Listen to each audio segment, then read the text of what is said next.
Shalom saudara-saudara semua. Apa kabar saudara-saudara?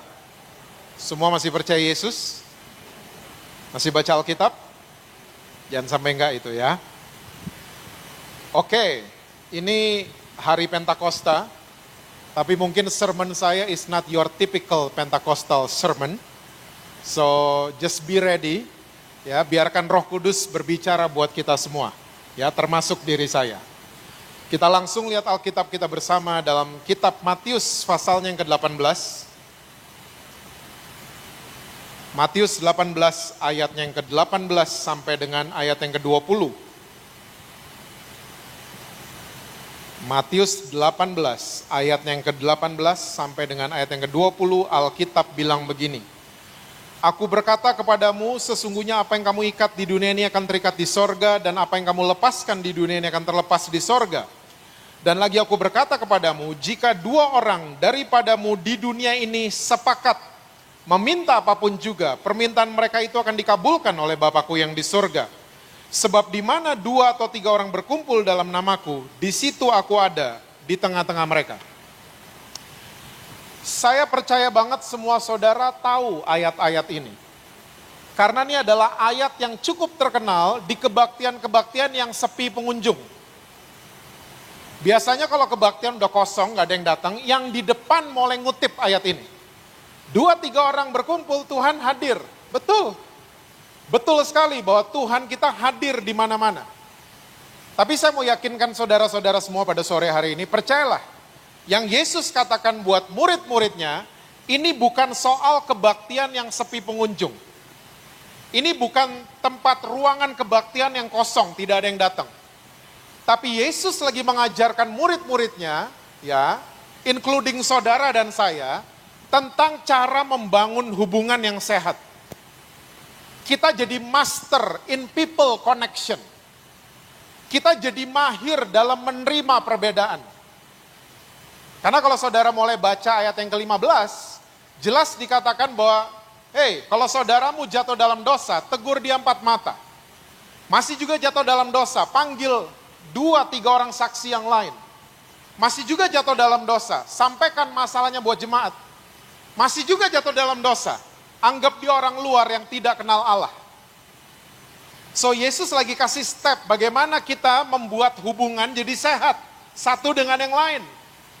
Lalu muncullah kalimat-kalimat yang baru saja kita baca. Apa yang kamu ikat di dunia akan terikat di sorga, apa yang kamu lepas di dunia akan terlepas di sorga. Lalu Yesus menambahkan dengan kalimat yang sangat-sangat powerful di ayat ke-19. Jika ada di antara kamu 2 orang saja, berapa saudara? 2 orang saja bisa sepakat dan mereka minta apa saja, permintaan mereka akan dikabulkan oleh Bapakku yang di sorga. So saudara, password of the day, ya, namanya adalah sepakat. Katakan sama-sama, sepakat, 1, 2, 3. Ya, ini password of the day, ini passwordnya saudara dan saya mulai hari ini dan seterusnya. Nah, Yesus memilih kata sepakat, ternyata ada maksudnya. Sepakat sebenarnya diambil dari bahasa musik. Oke? Bahasa Yunaninya namanya symphoneo. Bahasa Indonesianya simfoni dan harmonisasi. Nah, kenapa Yesus memilih bahasa musik? Karena begini, saudara pernah lihat sebuah grup musik, contoh yang barusan aja, pemain drum iri sama pemain gitar? Nggak ada grup musik kayak begini. Dari zaman Beatles sampai sekarang nggak ada. Ya, pemain bass iri sama vokalis, tidak ada. Pemain drum iri sama pemain perkusi, tidak ada. Band kayak begitu nggak ada. Semua anggota band tersebut menikmati peran mereka masing-masing sampai muncul harmonisasi. Nah, ternyata kata sepakat yang dipilih sama Tuhan Yesus bukan seragam artinya. Karena banyak banget orang Kristen menganggap kalau mau jadi satu harus jadi sama. Unity is uniform. No, unity is not uniform. Kesatuan itu bukan jadi sama. Kesatuan bukan jadi seragam. Bukan sama sekali. Tapi kesatuan, kesepakatan adalah kita bisa menerima perbedaan dari yang lain. Nah ini dia. Yesus bilang tadi berapa orang dulu? 2 orang, coba mulai suami istri dulu. Orang tua ke anak-anak, anak-anak ke orang tua. Mulai bisa terima perbedaan. Suami saya memang beda sama saya. Istri saya memang beda sama saya. Anak-anak memang beda sama saya. Yang ada di dunia kekristenan selama ini, kita pemaksaan kehendak. Papa pendeta, kamu mesti pendeta ya. Papa lawyer, kamu harus lawyer. Papa dokter, kamu dokter. Itu namanya pemaksaan kehendak. Buat anak-anak saudara dan saya, paksakan mereka melakukan rencana Tuhan, bukan rencana orang tua. Ajarkan anak-anak seperti itu. Tapi kita enggak, karena di belief system kita, cara kita berpikir, kesatuan itu seragam. Enggak. Kesatuan adalah di mana kita bisa menerima perbedaan. Dan Yesus menjanjikan, orang-orang yang bisa terima perbedaan, waktu mereka berdoa, doa mereka akan dikabulkan oleh surga. So doa-doa kita jadi powerful prayer. Nah kita harus cek sore hari ini. Mungkin selama ini doa-doa kita powerless. Ya nggak ada kuasanya, nggak pernah dijawab sama surga. Karena mungkin kita orang-orang yang nggak mahir menerima perbedaan. Orang Kristen tuh paling jago, suruh seragam tuh paling jago. Bahasa rohnya seragam, gayanya seragam, semua harus seragam. Kita lupa bahwa ada orang yang beda sama kita. Kita lupa ada orang yang gaya dandannya beda sama kita. Kita lupa. Kita lupa bahwa ada orang yang senang jenis musik yang lain. Kita lupa.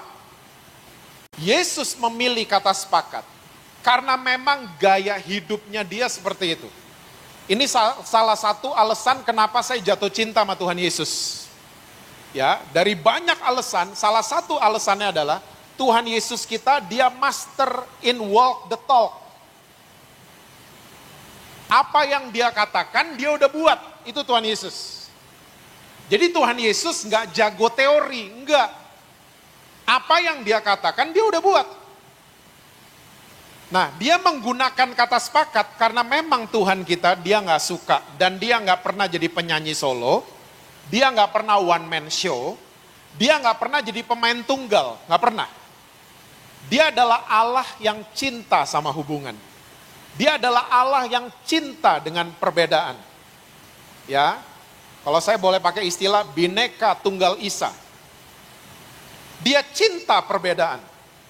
Makanya dia nggak suka orang yang kepahitan. Kalau saudara baca ini Matius 18, habis itu Petrus lagi bahas sama Yesus soal mengampuni orang lain.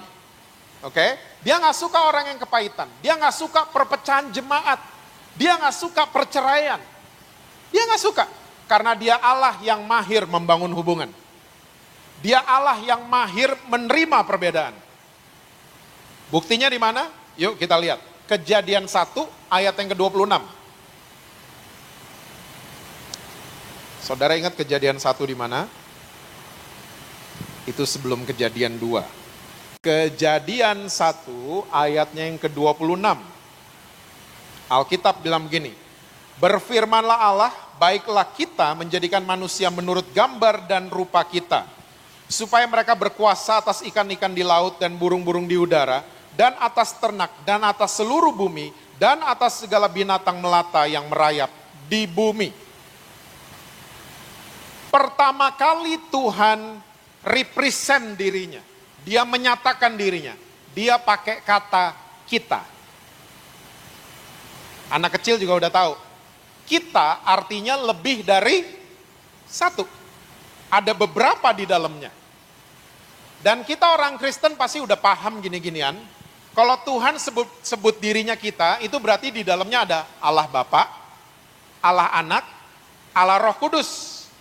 Membentuk satu kesatuan namanya Tuhan. Makanya waktu Tuhan baru menciptakan segala sesuatu, dia bilang semua baik. Langit baik, matahari baik, semua baik. Tapi waktu dia lihat Adam sendirian, Dia kayaknya mulai bingung. Kayaknya nggak sama gambar dan rupa kita. Makanya dia ngomong, tidak baik manusia seorang diri. Tolong yang belum nikah, ayat ini bukan supaya saudara-saudara buru-buru nikah.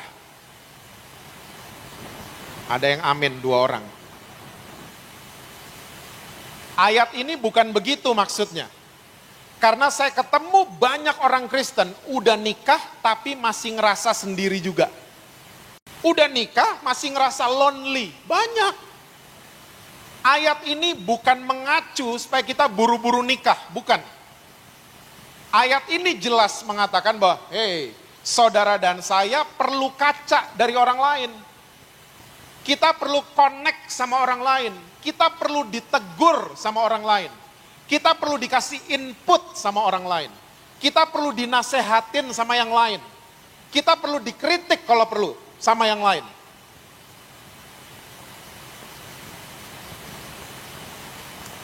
Di Indonesia sebenarnya paling gampang. Kita nih sebenarnya ngikutin banget gaya hidup pencipta kita. Manusia nggak bisa sendiri, makanya ada keluarga. Keluarga nggak bisa sendiri, makanya ada RT. RT nggak bisa sendiri, makanya ada RW dan seterusnya. Kelurahan, kecamatan, provinsi, negara pun nggak bisa sendiri. Makanya ada PBB, ada ASEAN. Kita sebenarnya ngikutin blueprintnya pencipta kita. Tapi ada satu oknum yang bikin kacau desain ini. Namanya iblis. Iblis bikin kacau gini-ginian. Iblis punya gaya hidup. Ya, Tuhan kita punya gaya hidup, nerima perbedaan, membangun hubungan, ya, people connection, itu Tuhan kita. Iblis punya gaya hidup, namanya mentingin diri sendiri. Nah, desain ini dikacaukan sama iblis. Waktu proses penciptaan, saya percaya semua saudara sudah tahu, ada malaikat yang ditendang dari surga. Namanya Lucifer. Kasusnya Lucifer, kita nggak ada waktu untuk membahasnya. Itu dicatat di Yehezkiel 24 sama Yesaya 14. Di Yesaya 14, dalam 2 ayat saja, kata aku muncul sampai 5 kali. Aku hendak naik ke tempat yang maha tinggi. Aku hendak menyamakan bintang-bintang di langit. Lucifer. Oke? Tuhan sebut dirinya kita, iblis aku. Iblis keakuannya tinggi. Tuhan sangat community sentris, iblis sangat egosentris. Semua berpusat pada diri sendiri. Amsal 30 catat, Lintah punya 2 anak. Namanya untukku, anak yang kedua namanya untukku juga. Egosentris. Makanya Alkitab pesan buat kita semua, di akhir zaman hati-hati, banyak orang akan mentingin diri sendiri. Iblis lagi kerja keras supaya ciptaan Tuhan ikutin gaya hidupnya dia. Saudara mesti tahu, negara-negara yang penduduknya individualnya tinggi, gereja sulit berkembang. Benua Eropa contohnya. Dari abad 14 ada semangat namanya Renaissance. Ini yang menyebabkan bangsa Eropa senang, hobi, menjajah bangsa lain. Indonesia salah satu korbannya kan. Kita dijajah 3 Eropa. Di Eropa gedung gereja masih banyak, tapi dalamnya bukan kebaktian. Dalamnya berubah jadi tempat paranormal, ada yang jadi tempat diskotik. Saya tanya sama polisi di sana, kok nggak diganti gedungnya? Ya biarin Pak, karena banyak orang-orang foto di situ. Gedung gereja cuma jadi objek turis hari-hari ini. Gereja banyak ditinggalin di sana. Karena apa? Pesannya firman Tuhan, mentingin orang lain. Dahulukan orang lain. Kasih tumpangan sama orang lain. Doain orang lain. Kasihi yang lain. Ampuni yang lain. Sementara gaya hidupnya iblis, lo mesti ngampunin gue. Adain waktu buat aku. Ya, berdoa buat aku. Kunjungin aku. Kasih tumpangan buat aku. Semuanya berpusat pada diri sendiri. Dan saudara mesti tahu, Alkitab ternyata sudah catat ya gejala orang yang individualnya tinggi. Yuk kita lihat, Amsal 18 ayat yang pertama. So kalau ada gejala ini di saudara, buru-buru cari teman baik. Bukan cari pasangan ya. Amsal 18 ayat yang pertama. Orang yang menyendiri mencari keinginannya, amarahnya meledak terhadap setiap pertimbangan. Ini dia. Kalau saya pakai terjemahan bebas ala Jesse Lantang, ayat ini punya pengertian gini, orang yang individualnya tinggi, dia cari maunya sendiri. Amarahnya meledak terhadap setiap pertimbangan. Ini orang gak bisa dinasehatin, gak bisa dikasih input, gak bisa dikasih masukan. Marah, cepat tersinggung, cepat naik darah. Lo ngapain urusin restoran gue? Itu restoran gue, ngapain ngasih-ngasih ini? Bukan urusan lo. Pernah dengar orang kayak gitu? Atau sering ngomong kayak gitu? Ini keluarga-keluarga gue, lo mau apa? Bukan urusan kamu, ini keluarga saya. Ini gereja saya, pelayanan saya, kamu urusannya apa? Kalau kita mulai kayak gitu modelnya, hati-hati.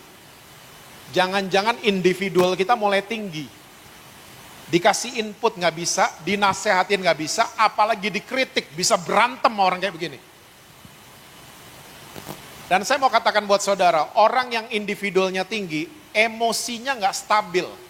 Bahasa sekarangnya baperan.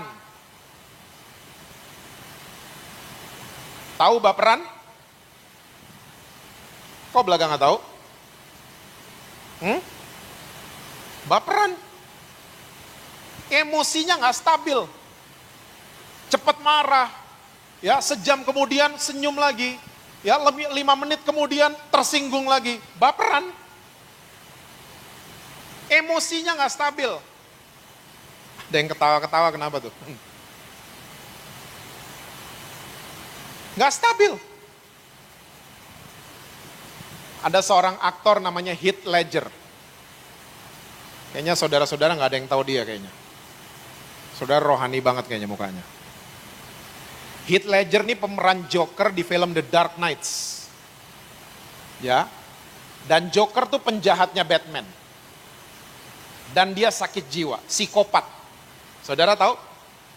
Waktu mau syuting film The Dark Knights, Heath Ledger kurung dirinya sendiri di apartemen mewah di kota New York. Dan apa yang dia buat? Dia disconnect sama dunia luar. Dia nggak pakai internet, dia nggak pakai telepon, dia nggak pakai mesin fax, dia nggak pakai televisi, dia nggak pakai apapun. Cuman dia, makanan sama skrip film The Dark Knights. 3 bulan dia keluar dari itu apartemen. Wih, sakit jiwa beneran. Gak ada hubungan sama siapapun. Ya, waktu syuting sutradaranya sampai bingung. Wow. Sampai saudara tahu ditambahin 3 scene yang tidak ada di storyboard. Ditambahin Mas Sutra, karena dia meranin Joker luar biasa. Sampai yang meranin Batman tenggelam. Christian Bale namanya. Selesai syuting, Heath Ledger kebawa terus sama karakter Joker dan dia bunuh diri. Orang baik-baik. Waktu dicek, semua kan ada hukum sebab akibat kan? Ya, waktu dicek sebabnya kenapa? Oh, kelamaan sendirian di apartemen. Cuman dia mas skrip film. Pantes jadi ini, emotional imbalance. Gak stabil emosinya. Dan saudara mesti tahu, salah satu roh yang lagi kuat bergerak di akhir zaman, namanya roh Kain. Yuk, saya mau bacain buat saudara dari kitab Yudas, ayatnya yang ke-11. Saudara masih ingat Yudas di mana? Itu sebelum Wahyu. Multimedia. Wis, ya. Celakalah mereka karena mereka mengikuti jalan yang ditempuh Kain, dan karena mereka oleh sebab upah menceburkan diri ke dalam kesesatan Bileam, dan mereka binasa karena kedurhakaan seperti Korah. Ada 3 nama yang disebut sama Yudas. Kain, Bileam, dan Korah. Bileam dan Korah disebut salahnya sama Yudas. Bileam kesesatan dalam hal uang atau upah. Korah ini kedurhakaan atau pemberontakan. Ya, rebellion. Kain gak disebut apa-apa. Cuman dibilang sama Yudas, celaka mereka yang mengikuti jalan yang ditempuh oleh Kain. Nah, waktu saya pelajari dari banyak literatur, bahasa aslinya, ternyata maksudnya Yudas tuh begini, celaka mereka yang mengikuti the way of life of Cain. Gaya hidup atau lifestyle-nya Kain, celaka mereka. Nah, gaya hidupnya Kain tuh kayak gimana sih? Ada di Kejadian 4, nanti aja baca di rumah. Saya kasih highlights-nya aja buat saudara. Kejadian 4 judulnya Kain dan Habel. Oke? Ini dua kakak beradik, hari itu mempersembahkan korban bakaran. Satu dari peternakan, Kain, satu dari peternakan Habel, satu dari pertanian, si Kain. Guru-guru sekolah minggu suka ngajarin, asapnya Habel lurus, asapnya Kain belak-belok. Hebat loh guru sekolah minggu. Pewahyuannya dahsyat. Boleh kasih tepuk tangan yang meriah buat guru-guru sekolah minggu? Ini nggak dicatat di Alkitab asapnya Kain belak-belok, cuman guru sekolah minggu yang ngomong begini. Dan ini stuck in my head, nancep di kepala saya sampai hari ini. Anyway, dan ini yang menyebabkan korbannya Kain nggak terlalu diterima sama Tuhan. Kain mulai baper, mulai nggak stabil emosinya, dia mulai iri hati, dia mulai marah. Dan Tuhan datang kasih pertimbangan, kasih nasihat, Kain, hati-hati, dosa sudah ngintip depan pintu, kamu harus bisa menguasainya. Kalau tidak, kamu yang akan dikuasai sama dosa. Kain gak peduli. Diajak Habel ke padang belantara, dihajar, bam, mati Habel. Tuhan datang lagi. Ya, Tuhan bertanya, Kain, adikmu di mana? Jawaban Kain membingungkan saya bertahun-tahun. Karena Kain jawabannya begini, apakah aku penjaga adikku? Am I my brother's keeper? Ternyata dengan kata lain, Kain mengatakan gini buat Tuhan, Tuhan, Habel mau sengsara, mau susah, ya, mau melarat, mau sakit, mau mati sekalipun, bukan urusan saya. Ngapain saya jagain dia? Itu maksudnya. Orang Jakarta bilang, lulu, gue. Lu mau ngapain bukan urusan gue mau ngapain bukan urusan lu. Hukuman Tuhan buat Kain mengerikan. Ini Kain mengatakan sendiri. Betapa mengerikannya hukumanmu untuk aku. Karena Tuhan bilang gini, mulai hari ini, kamu akan jadi pelarian dan pengembara seumur hidupmu. Saya dulu mikirnya, enak banget Kain dihukum Tuhan traveling seumur hidup. Saya dulu mikirnya gitu. Ternyata kalau saudara pelajari dalam, ya, dari banyak terjemahan, Alkitab bahasa Inggris paling sering mencatat gini, from this day, you're gonna be a homeless fugitive and vagabond. Ada kata homeless. Ternyata Kain dihukum Tuhan gak bisa pulang seumur hidup. Ngeri. Gak bisa pulang. Saudara nyadar gak? Pulang is a wonderful thing. Oh, belum ada yang nyadar. Kita buktiin sama-sama. Semua di sini kalau malam tidur? Tidur. 7-6 jam? Kita tidur, saya mau tanya, ada yang bangun pagi langsung lompat dari tempat tidur? Weh, gue mau ke kampus. Ada yang begitu bangun tidur? Alarm bunyi, wah, gue mau ke kantor gitu. Kita semua bangun pagi, baru tidur loh 7 jam. Kita bangun, kita susah misah sama bantal dan guling. Tidak. Mandi, udah mandi, sampai kantor. Disapa, good morning, masih kayak orang tidur. Morning. Update sosial media, I need my morning booster. Anehnya, waktu sore udah jam 5 sore, waktunya pulang, bel kantor bunyi. Ya, kita ditanya, mau kemana lo? Gue balik dulu. Wih, gak ada yang suruh ketawa, bisa ketawa lo.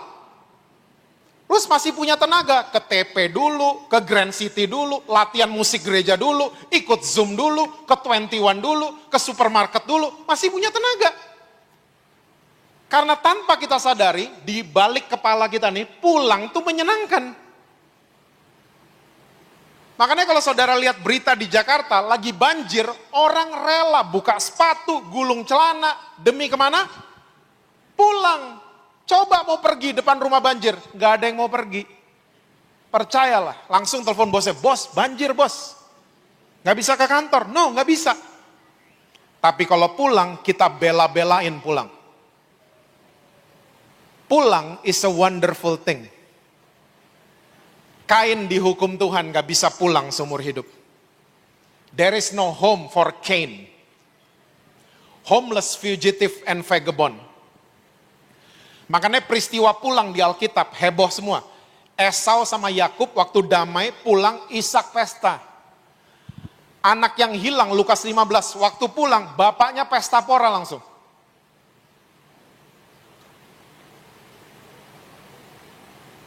Nah saudara mesti tahu. Banyak orang Kristen.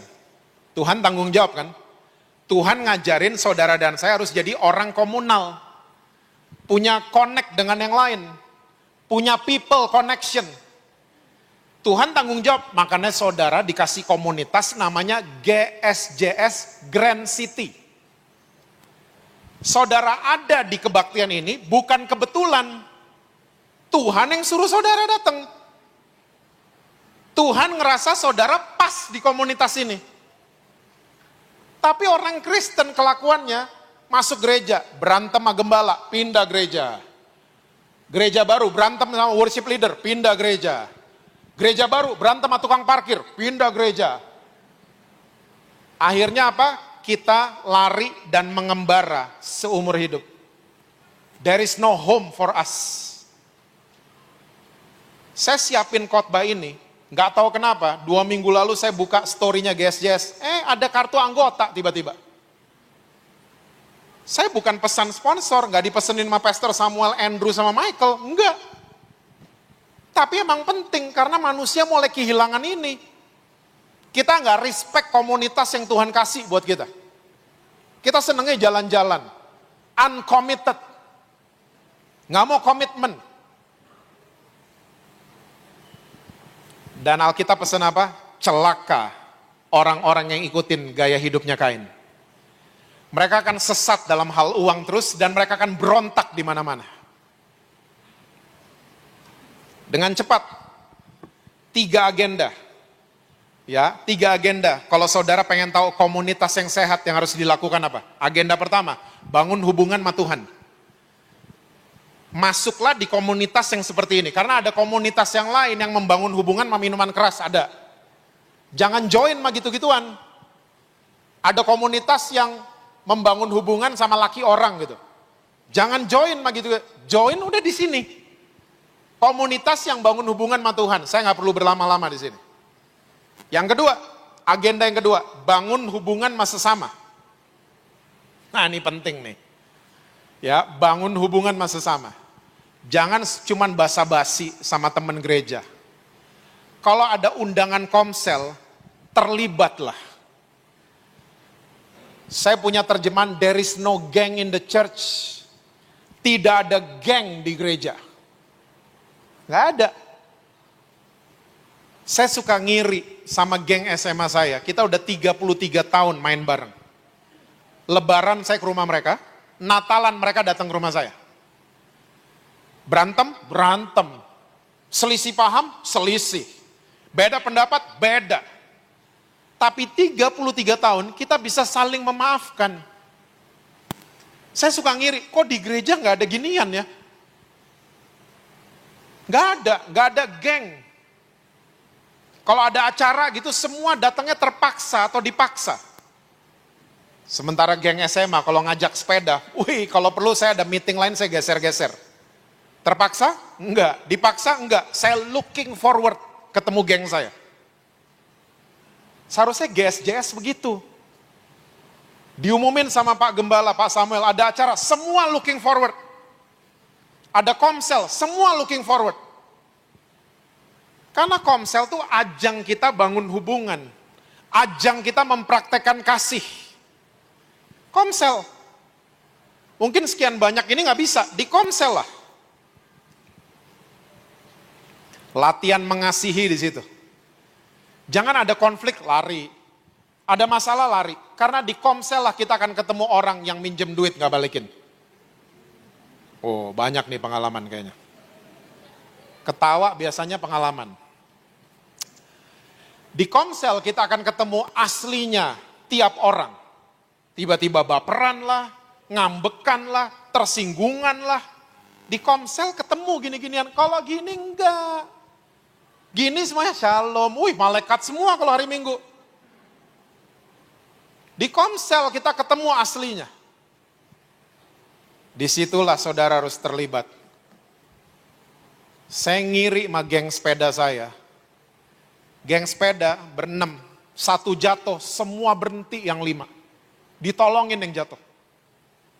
Luka, semua berhenti sepeda, dibawa ke dokter. Sampai sembuh. Ada yang prestasi, geng sepeda, karena speednya naik misalnya. Ya, dicek, speednya naik, 2 bulan gak kayak begini.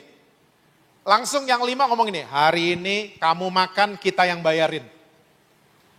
Saya ngiri lihat gini-ginian, kok di gereja gak ada ginian? Gereja kebalik kan, satu jatuh, yang lain seneng. Satu Indonesia tahu dibunuh karakternya langsung. Satu seneng, yang lain ngiri. Itu gereja. Cobalah. Terlibat di komsel. Komselnya GSJ sudah ada kan? Terlibat di sana. Jadilah geng. Maka saudara akan mampu melakukan agenda yang ketiga. Bangun hubungan keluar. Banyak orang Kristen bangun hubungan sama Tuhan. Yang kedua gak dilakukan, langsung bangun hubungan keluar. Makanya banyak yang jatuh. Karena di luar serigala semua. Gak ada backup, gak ada backbone yang kuat. Gak ada geng yang support.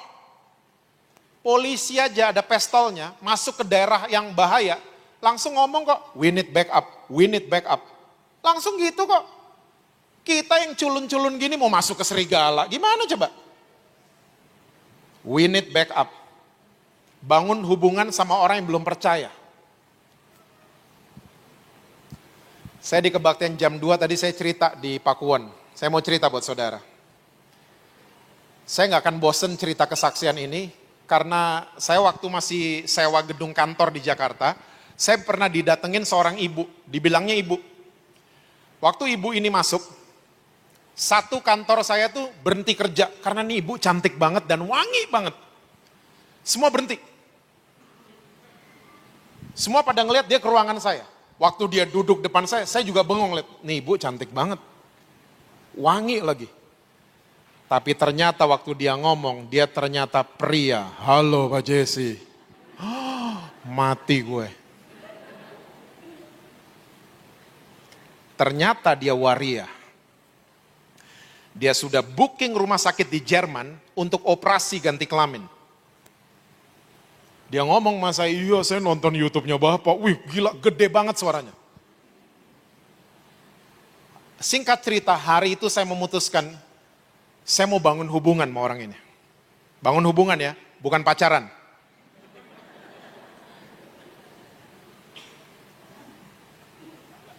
Bangun hubungan. Makan hati loh.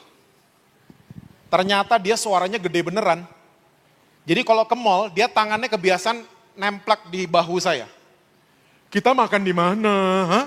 Gede banget suaranya. Semua pada ngeliatin saya, oh itu pacarnya. Aduh, makan hati banget. 5 bulan saya sering ke mall sama dia. Makan bareng. Saya hitung bilnya. Udah jutaan bil makan sama dia doang, berdua. Di bulan kelima, tiba-tiba dia bilang gini, Jess, gue mau batalin operasi ganti kelamin. Kenapa? Gue sadar gue adalah pria normal yang diciptakan sama Tuhan Yesus.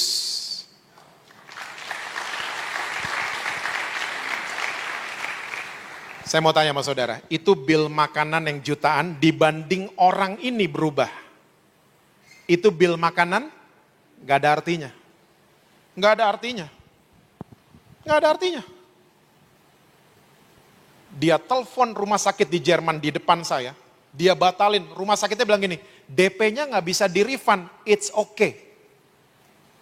Dia gunting rambut, dia nggak pakai make up lagi, dia dandan kayak pria sekarang. Ganteng. Tapi kalau ketemu saya, masih agak-agak ngondek dikit. Oh, saudara tahu yang ngondek itu apa ya?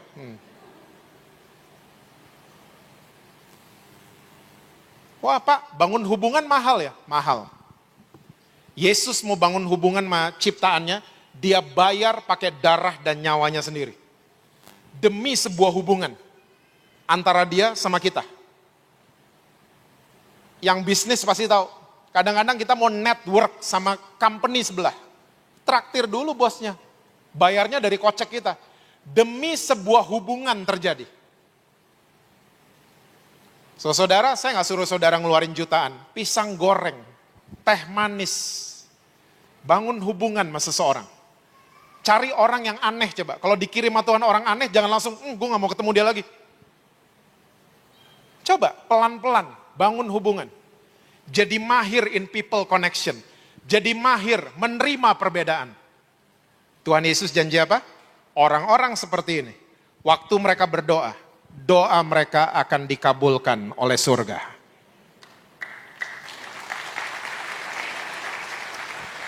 Saudara pengen lihat doa-doa saudara terjawab kan? Ya, mahirlah seperti Yesus ajarkan buat kita semua. Dan saudara, makanya saya bilang dari awal, this is not your typical Pentecostal sermon. Ternyata di hari Pentakosta, Kisah Para Rasul 2, waktu Roh Kudus dicurahkan, gereja pertama lahir. Dan apa yang mereka lakukan? Ayat 42, saudara baca nanti di rumah. Mereka bertekun dalam pengajaran rasul-rasul dan mereka bertekun dalam persekutuan. Salah satu tanda saudara spirit filled, salah satu tanda saudara dipenuhi Roh Kudus adalah kalau saudara mahir dalam membangun hubungan. Mahir dalam berfellowship, mahir dalam persekutuan, menerima perbedaan. Itu salah satu cirinya. Jadi jangan pikir hari Pentakosta cuma bahasa roh doang. Enggak, lihat buahnya. Lihat yang jemaat pertama terima. Mereka disenangi orang banyak. Jumlah mereka ditambahkan tiap hari sama Tuhan. That's the fruits. Saya masih percaya sampai hari ini. Ya, kalau kita nggak mentingin diri sendiri. Ya, menyerahkan hak kepada Tuhan. Hak untuk dihargai. Ya, hak untuk diakui. Dan lain sebagainya. Dan mulai membangun hubungan. Menerima perbedaan.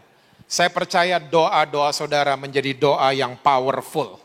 Doa-doa yang dijawab sama surga. Amin saudara. Tuhan berkati saudara-saudara semua. Selalu sukses dengan apapun yang saudara buat. Harmonis di rumah. Dan rekening BCA selalu penuh buat saudara.